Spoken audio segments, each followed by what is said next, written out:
Hey, it's Jordan. Delighted to be joined by Pulitzer Prize winning journalist Chris Hedges, who has reported all over the world, spent nearly 2 decades as a foreign correspondent, Central America, the Middle East, Africa, and the Balkans, and has written way too many books for me to list, but the latest, America, the Farewell Tour. I wanted to start just with kind of a contrast. An alarming headline a couple of weeks ago I read was that Elon Musk was creating a rocket that could deliver weapons in 1 hour anywhere around the world.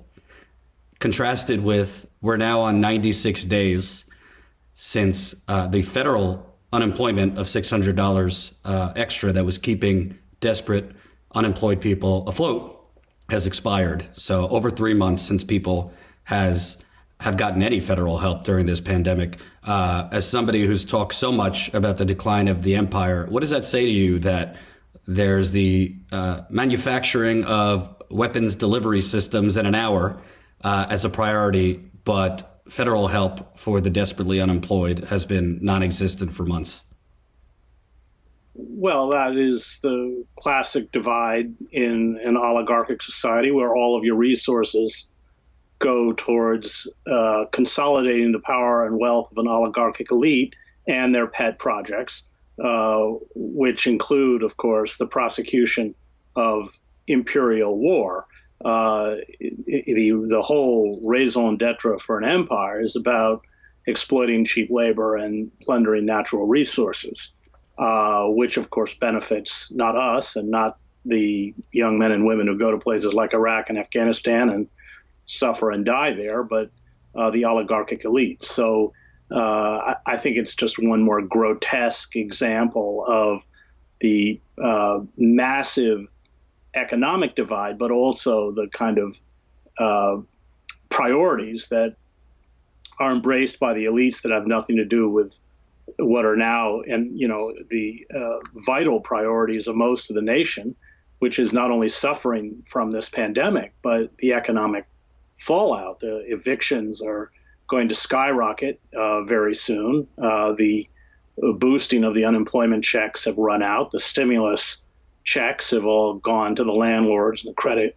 card companies. Another 8 million Americans have been thrust into poverty. And the unemployment and chronic underemployment has not only not been addressed, but will be exacerbated as the country is unable to contain the virus. And you've spoken a lot about the fact that presidential elections really aren't about anything of substance, but they're about personalities. It's interesting to me that Biden's main campaign can be boiled down to character is on the ballot, right, and a return to, corruption behind closed doors, basically. What are your thoughts? Because it's something he said during the last debate, which I didn't hear many people pick up. He said, healthcare you have a human right to affordable healthcare. Right. You have a human right to affordable healthcare. To me, obviously, we're not breaking news on Trump and the threat that Donald Trump poses, but are people being kind of gaslit that Joe Biden himself is not a threat? Completely. Look at Biden's record. I remember when Obama announced that he was running for president, Dennis Kucinich printed out and gave me Obama's 2-year voting record in the Senate, which was one corporate giveaway after another, which was a message to where the real centers of power in America lie. And Kucinich used this analogy. He said, when I was a kid, I used to go to baseball games in Cleveland, and ushers would go up and down and sell what they call the scorecard. He'd say, get the scorecard, get the scorecard. He said, here's the scorecard. Here's the only thing that matters. Why are the elites pumping so much money? This super PAC, which is largely funded by Wall Street and Silicon Valley, has pumped staggering amounts of money into the Biden campaign because they know that Biden has, throughout his entire political career, served the interests of the elites. And you're right. Remember, we got sold that garbage when George W. Bush ran, that he was a nice guy and the kind of guy you would want to have a beer with. And these are just manufactured personalities. I mean, Biden himself, by the way, and I know people who know him, is phenomenally arrogant and full of himself and an intellectual lightweight and has no moral core. But you go back and look at the appalling record, which, of course, is not being discussed by the Democratic Party. This is the person who took down Anita Hill.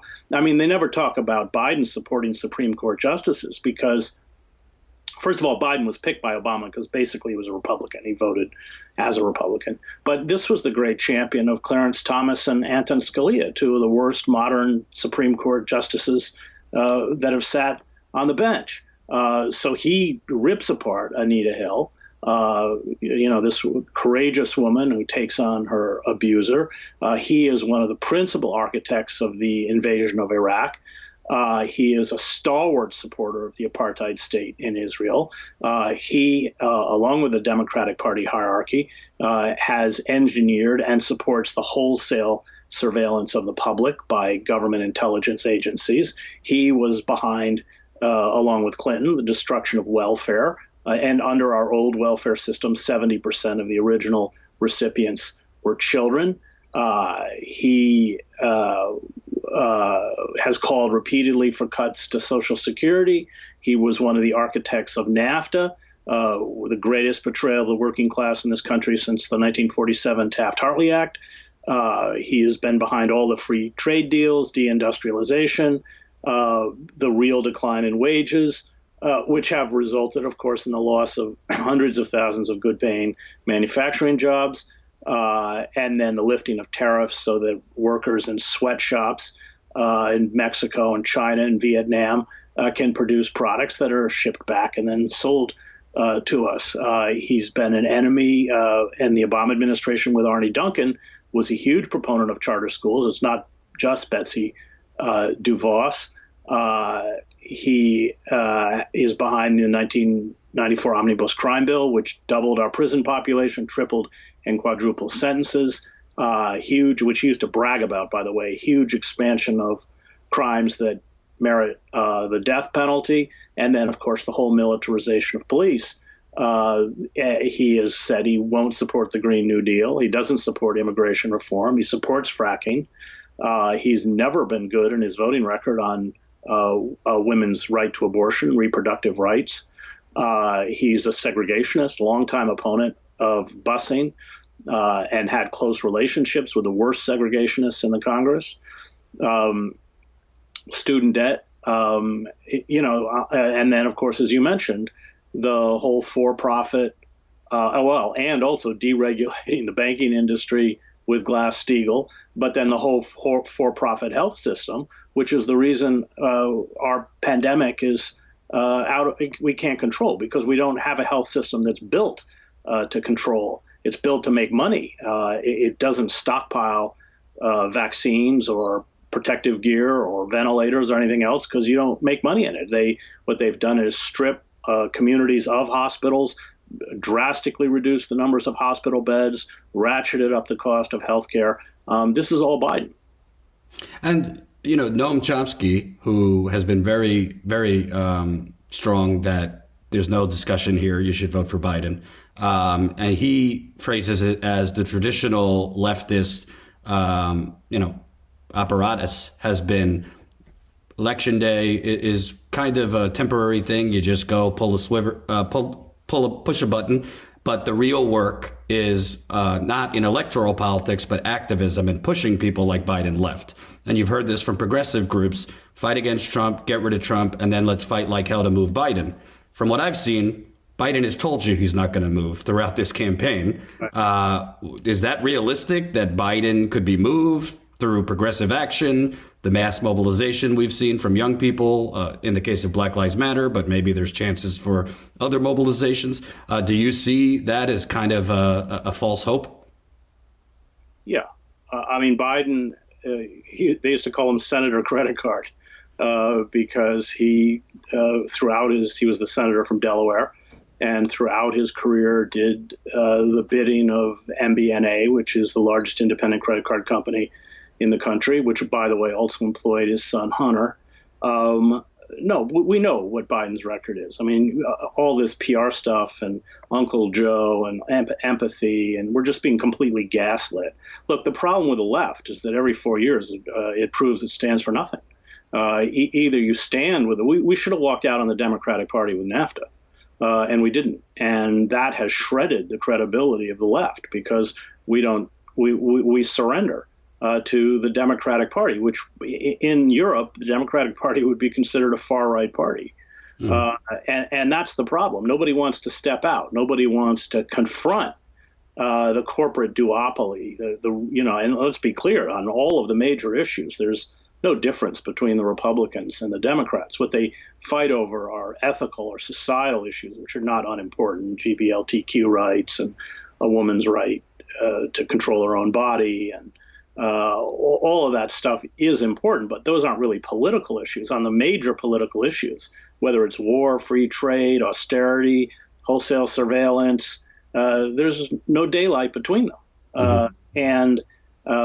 And now we have no time left, given the ecocide that is looming and the potential for billions of lives to not only be disrupted, but ultimately lost. And I think that if you look at the climate crisis, it's an example of how all of the ruling elites have failed us.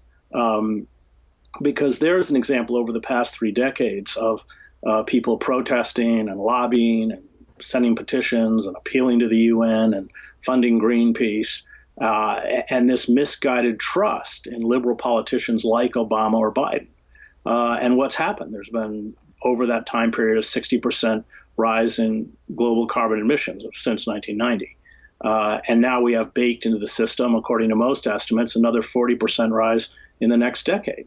So that means we're less than a decade away from carbon levels that are estimated to be 450 parts per million. That's equivalent to a 2 degrees Celsius temperature. That's a catastrophe.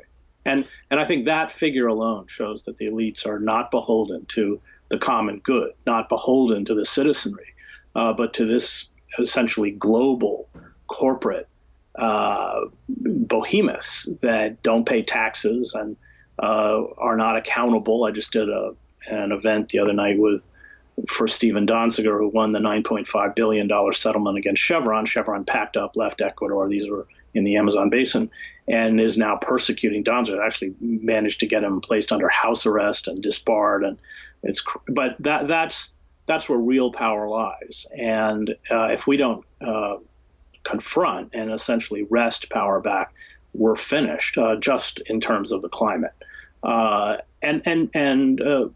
Why was Biden selected? And he was selected because the corporate oligarchs who prefer Biden over Trump's an embarrassment to the empire and inept and impulsive and all the other things we know. And Biden will restore that kind of decorum. But all of the major Democratic donors, including Lloyd Blankfein, the former CEO of Goldman Sachs, and everyone else, made it clear that if Bernie Sanders was the nominee, they would vote for Trump. So this whole thing of the least worst mantra only applies to us, doesn't apply to them. They don't like Trump, but they can live with him. Right. Biden is their handpicked. I mean, he has. Well, they basically rigged it at the end of the primary. They all lined up, ducks in a row. They did rig it. And there are all sorts of other dirty tricks they use. They turned the DNC, which they did in 2016 as well, into an arm of.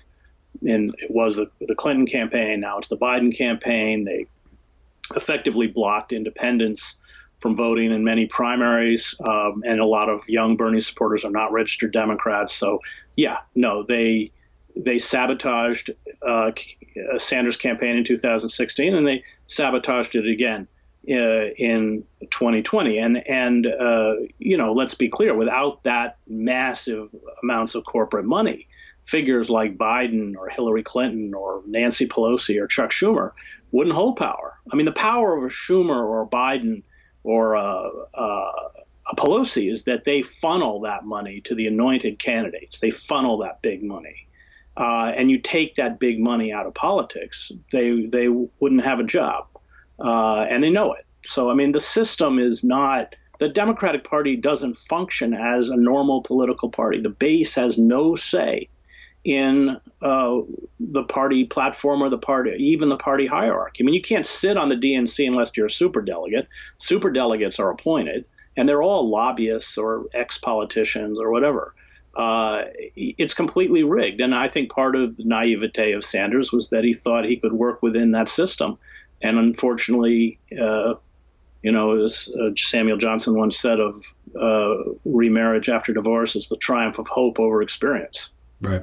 You've written and spoken a lot about fascism creeping in America. And what's interesting to me is, all of these kind of suburban neoliberal, they call them wine moms, it seemed to believe that it all erupted because, as soon as Trump came in. But I remember reporting in Standing Rock, seeing, police paid for by public taxpayers, right, working with an oil company to, commit violence towards Native Americans, environmental activists. We could go through so many examples. I look at Portland.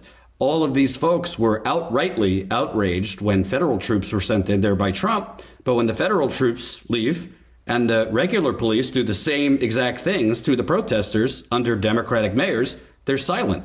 Do you feel that if Biden becomes president, these same folks outraged at the authoritarian fascist tendencies of Trump will be silent on those tendencies under neoliberal leaders? Yeah, because the real base of the Democratic Party leadership is essentially divided between the two coasts. These are the professional class, the technocrats who have done very well, while most of the country has not. That gets into the whole issue of racism and that kind of liberal patina of equality and justice, of course, is not at all matched. I mean, that's why you will get liberals consistently voting for quote unquote law and order figures. And that's how Biden really built his political career and he was quite open about it, seizing back the quote unquote law and order issue from the Republicans. I mean, they kind of out-Republicaned the Republicans. That's what Clinton and Biden, they were the two architects of it, did. So, Biden's already called for more money for police. I mean, his solution to shooting unarmed black people in the head is to shoot them in the leg. I mean, no, he has had decades-long relationship with police unions, many of which, such as in Philadelphia, are just basically white hate groups. So you will see inevitably further unrest because of the social dislocation that we know is coming. I mean, you have 48%, almost 50% of frontline workers who are ineligible for sick pay. You have 43 million Americans who've lost their employee-sponsored health insurance. We have, there are different figures, thousands of bankruptcies a day, and a lot of them are tied to medical bills, even for people who have insurance. We've seen these food bank lines with tens of thousands of desperate families. We saw 10 to 14 million renter households. That's about 34 million people were behind on their rent in September. That's $12 to $17 billion in unpaid rent. That's a figure that is expected to rise to $34 billion in past due rent in January. And now the response has been the lifting on moratorium and foreclosures. That means millions of families destitute, tossed out in the street. Hunger has exponentially risen, tripled actually between now and last year. This is according to the Census Bureau and the Department of Agriculture. The proportion of American children who don't have enough to eat, the same study, is 14 times higher than it was last year. And all this while the 50 richest Americans have as much wealth as half of the country. Millennials have been hit the hardest. I think that's why you see so many millennials out on the streets. That's estimated about 70 million people, and they have 4.6% of the U.S. wealth.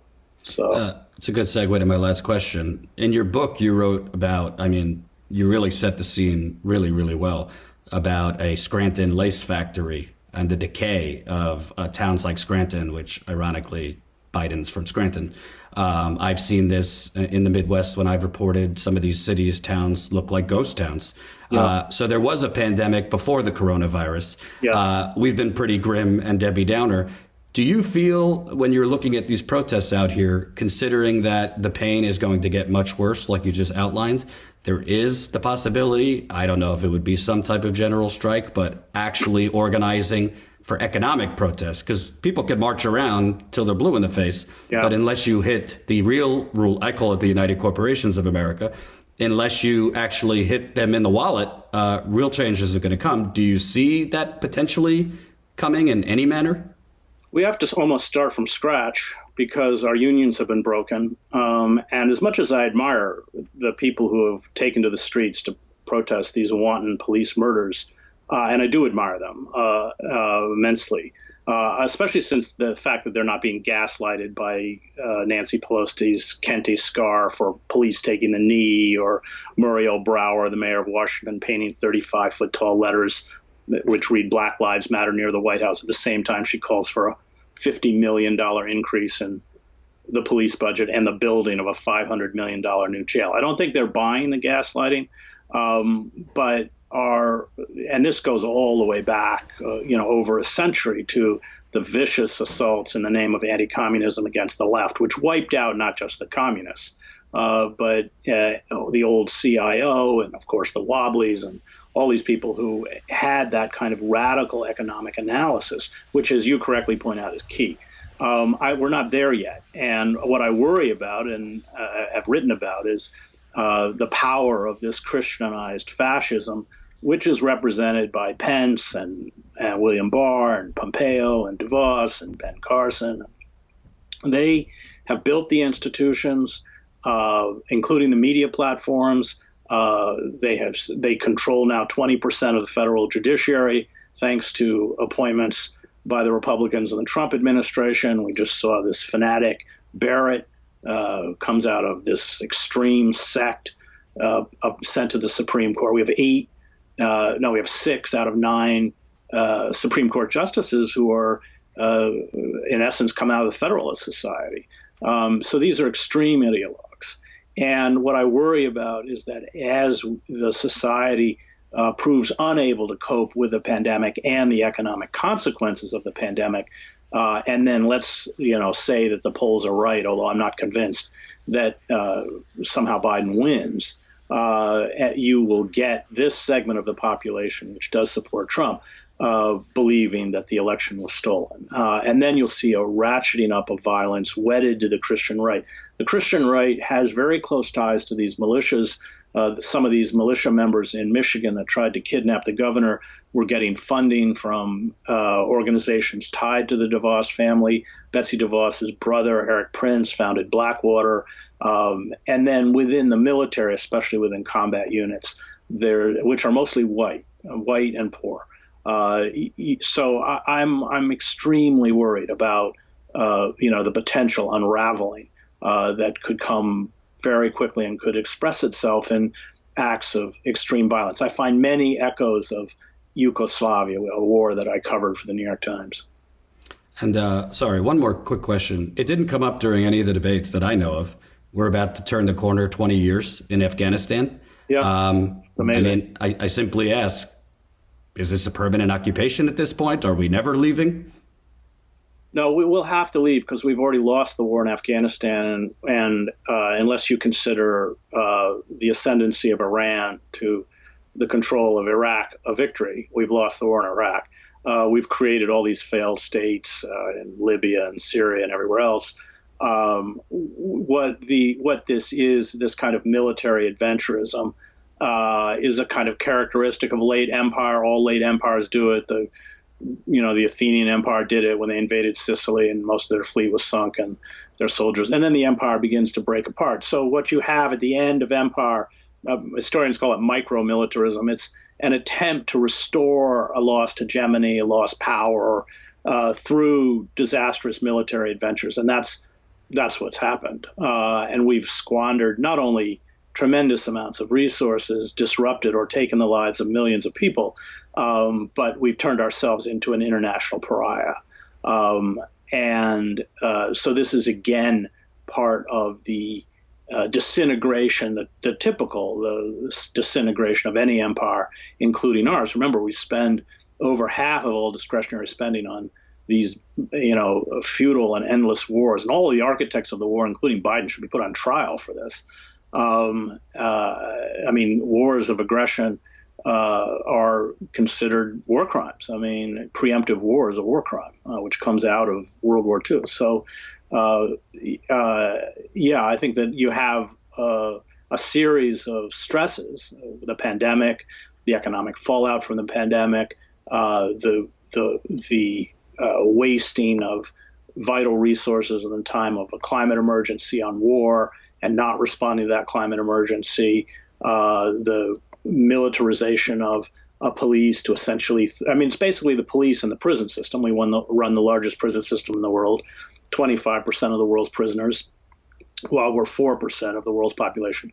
It's prisons and militarized police that are the primary forms of social control. And as social unrest spreads outside of what Malcolm X called these internal colonies, you will see harsher and harsher mechanisms which have already been visited on primarily poor people of color, but you both have the legal and the physical infrastructure to essentially turn the entire country into a very naked police state. I think that's where we're headed, with the kind of veneer of a Christianized fascism to give it a kind of ideological cover. And I think the real result of the Biden, if he's elected, will be that we see the rise of competent fascists. Well, that's a good pick-me-up heading into the weekend. Thank you, Chris Hedges. If people are looking for a good read while stuck at home during the pandemic, America, the Farewell Tour. I'm almost done with it. It's really, really great. Thanks for taking the time. Thanks, Jordan. Thanks for that. Hope you enjoyed that last video. Hop on over to statuscoup.com where you can sign up for our email list and become a member for as low as $5 to $10 a month. Membership is how we grow. That's statuscoup.com/join. And remember, join our email list so we can grow the revolution with you.